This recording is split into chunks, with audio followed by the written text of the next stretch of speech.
بابا نور احمد ندیم قاسمی۔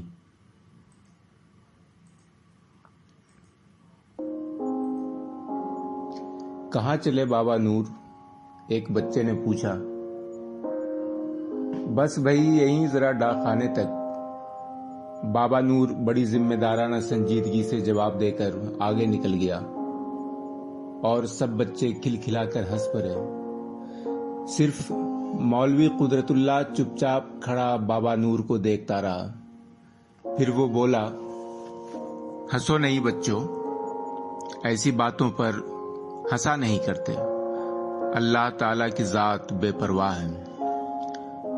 بچے خاموش ہو گئے اور جب مولوی قدرت اللہ چلا گیا تو ایک بار پھر سب کھلکھلا کر ہنس پڑے۔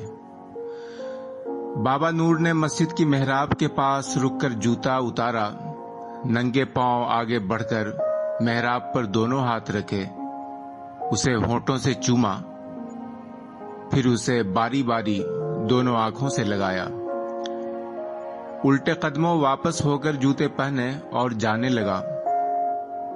بچے یوں ادھر ادھر کی گلیوں میں کھسکنے لگے جیسے ایک دوسرے سے شرما رہے ہوں۔ بابا نور کا سارا لباس دھلے ہوئے سفید کھدر کا تھا، سر پر کھدر کی ٹوپی جو سر کے بالوں کی سفیدی سے گردن تک چڑھی ہوئی معلوم ہوتی تھی، اس کی سفید داڑھی کے بال تازہ تازہ کنگھی کی وجہ سے خاص ترتیب سے سینے پر پھیلے ہوئے تھے، گورے رنگ میں زردی نمایاں تھیں، چھوٹی چھوٹی آنکھوں کی پتلیاں اتنی سیاہ تھیں کہ بالکل مصنوعی معلوم ہوتی۔ لباس، بالوں اور جلد کی اتنی بہت سی سفیدی میں یہ دو کالے بھونرا نقطے بہت اجنبی سے لگتے، لیکن یہی اجنبیت بابا نور کے چہرے پر بچپنے کی سی کیفیت طاری رکھتی تھی۔ اس کے کندھے پر سفید کھدر کا ایک رومال تھا جو لوگوں کے ہجوم سے لے کر مسجد کی محراب تک 3-4 بار کندھا بدل چکا تھا۔ ڈاک خانے چلے بابا نور؟ دکان کے دروازے پر کھڑے ایک نوجوان نے پوچھا۔ ہاں بیٹا، جیتے رہو، بابا نور نے جواب دیا۔ قریب ہی ایک بچہ کھڑا تھا، تراک سے تالی بجا کر چلایا، آہا آہا، بابا نور ڈاک خانے چلا، بھاگ جا یہاں سے۔ نوجوان نے بچے کو گھرکا اور بابا نور جو کچھ دور گیا تھا پلٹ کر بولا، ڈانٹ کیوں رہے ہو بچے کو؟ ٹھیک ہی تو کہتا ہے، ڈاک خانے ہی تو جا رہا ہوں۔ دور دور سے دوڑ دوڑ کر آتے ہوئے بچے بے اختیار ہنسنے لگے اور بابا نور کے پیچھے ایک جلوس مرتب ہونے لگا، مگر آس پاس سے نوجوان لپک کر آئے اور بچوں کو گلیوں میں بکھیر دیا۔ بابا نور اب گاؤں سے نکل کر کھیتوں میں پہنچ گیا تھا۔ پگڈنڈی مینڈ مینڈ جاتی ہوئی اچانک ہرے بھرے کھیتوں میں اترتی تو بابا نور کی رفتار میں بہت کمی آ جاتی۔ وہ گندم کے نازک پودوں سے پاؤں، ہاتھ اور چولے کا دامن بچاتا ہوا چلتا۔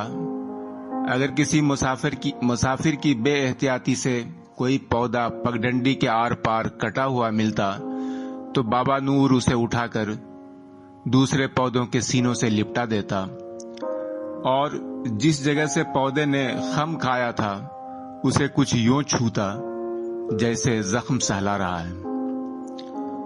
پھر وہ کھیت کی مینڈ پر پہنچ کر تیز تیز چلنے لگتا۔ 4 کسان پگڈنڈی پہ بیٹھے حقے کے کش لگا رہے تھے۔ ایک لڑکی گندم کے پودوں کے درمیان سے کچھ اس صفائی سے درانتی سے گھاس کاٹتی پھر رہی تھی کہ مجال ہے جو کسی پودے پر خراش آ جائے۔ بابا نور ذرا سا رک کر لڑکی کو دیکھنے لگا۔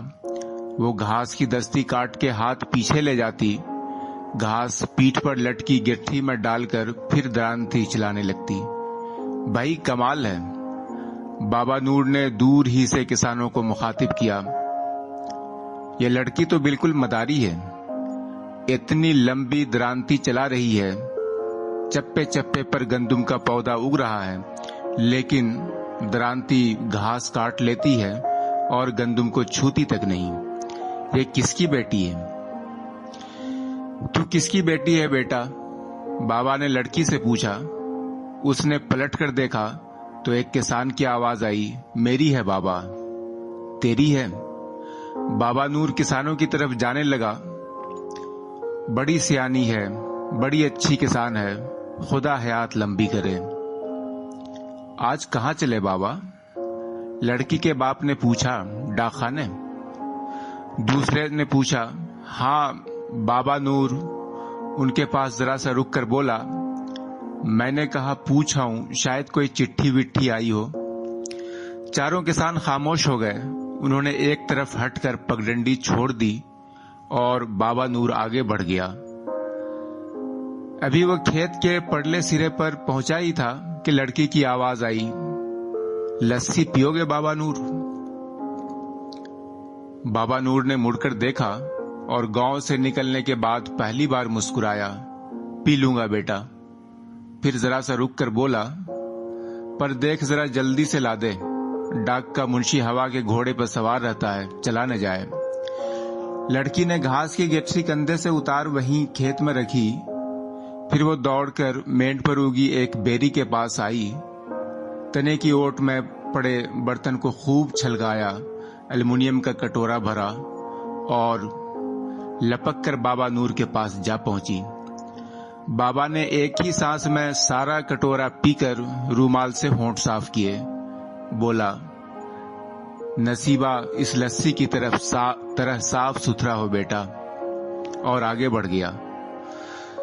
मदरसे के बरामदे में डाक का मुंशी बहुत से लोगों के दरमियान बैठा रोजाना के फॉर्म पूर कर रहा था। वो देहातियों को मालूमात से भी मुस्तफीद करता रहता। मेरा साला वहां कराची में चपरासी का काम करता था। जब वो मरा तो मुझे फातिहा पढ़ने कराची जाना पड़ा। बात यह है दोस्तों कि एक बार कराची जरूर देख लो, चाहे वहां गधा गाड़ी में जुतना पड़े। इतनी मोटर कारें हैं कि हमारे गांव में तो उतनी चिड़ियां भी नहीं होगी। एक एक मोटर पर वो औरत जात बैठी है कि अल्लाह दे और बंदा ले। बंदा न लेने में है न देने में। बंदों को परियों से क्या लेना देना। अल्लाह की कुदरत याद आ जाती है, नमाज पढ़ने को जी चाहने लगता है। एक सेठ कह रहा था कि बस एक और बड़ी लाम लग जाए तो कराची विलायत बन जाएगी। कहते हैं कितनी बार लाम लगने लगी पर लगते लगते रह गई। कोई न कोई बीच में टांग अड़ा देता है। कहते हैं लाम में लोग मरेंगे। कोई पूछे लाम न लगी तो जब भी तो लोग मरेंगे। लाम में गोले से मरेंगे, वैसे भूख से मर जाएंगे। ठीक है ना? ठीक ही तो है, एक देहाती बोला। पर मुंशी जी पहले यह बताओ कि लिफाफा इकन्नी का कब करोगे?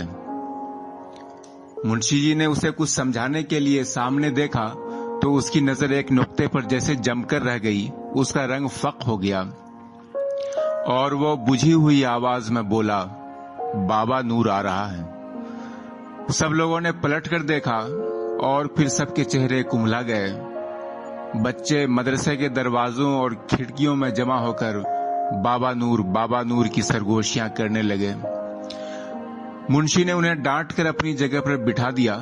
सफेद बुराक बाबा नूर सीधा मदरसे के बरामदे की तरफ आ रहा था और लोग जैसे सहमे जा रहे थे। बरामदे में पहुंचकर उसने कहा, डाक आ गई मुंशी जी? आ गई बाबा, मुंशी ने जवाब दिया। मेरे बेटे की चिट्ठी तो नहीं आई? बाबा ने पूछा। नहीं बाबा। मुंशी बोला। बाबा नूर चुपचाप वापस चला गया। दूर तक पगडंडी पर एक सफेद धब्बा रेंगता हुआ नजर आता रहा और लोग दम बखुद बैठे उसे देखते रहे। फिर मुंशी बोला, 10 साल से बाबा नूर इसी तरह आ रहा है, यही सवाल पूछता और यही जवाब लेकर चला जाता है। बेचारे को ये याद ही नहीं रहा कि सरकार की वो चिट्ठी भी तो मैंने ही उसे पढ़कर सुनाई थी। उसमें खबर थी कि बाबा का बेटा बर्मा में बम के गोले का शिकार हो गया।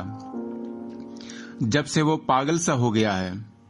مگر خدا کی قسم دوستو، اگر آج کے بعد وہ پھر بھی میرے پاس یہی پوچھنے آیا تو مجھے بھی پاگل کر جائے گا۔